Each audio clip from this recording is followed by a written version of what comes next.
dia. Hoje, um dia maravilhoso para um motociclista apaixonado pela BMW. É um sonho, um grande sonho.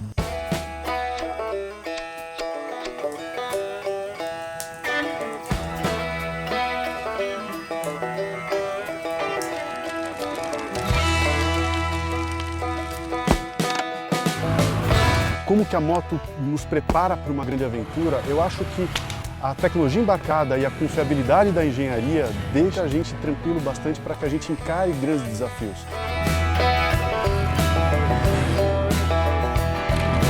A aventura para mim é superação. Eu acho que a aventura é descoberta de uma paisagem diferente, de gente diferente, de um sabor diferente, de uma comida diferente. Tá, não dá para viver sentado no sofá assistindo televisão.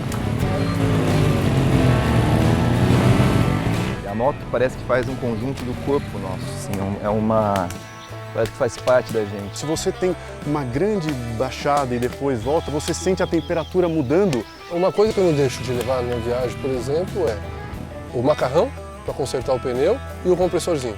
Fita para rebocar a moto. Eu gosto de levar para as viagens de longa distância um tanque de gasolina, né? Um galãozinho reserva, porque tem alguns lugares que não tem gasolina.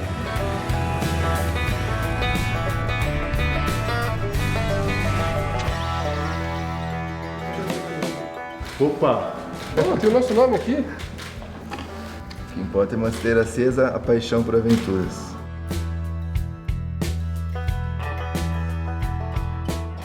Linda! Linda! Linda, moto. Bom, eu vou andar primeiro, hein? Vou tirar nos dedos isso ou não? 3 ou 1, 2 ou 1. O sonho, ele é a faísca para as grandes aventuras e aí sim, planejamento, uma boa preparação, você tá com o equipamento em dia. Então a gente tem que pegar essas máquinas maravilhosas, ir para a estrada e conhecer os lugares, tomar chuva, tomar sol, frio, calor.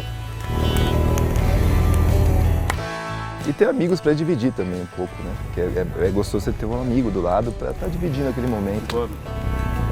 Saia, experimente, não planeje, não espere o momento ideal. Simplesmente trace o roteiro, escolha teu destino, saia, porque o tempo passa rápido. E às vezes a aventura, quando você está nela, ela parece tão mais simples, ela parece tão menos complicada e complexa.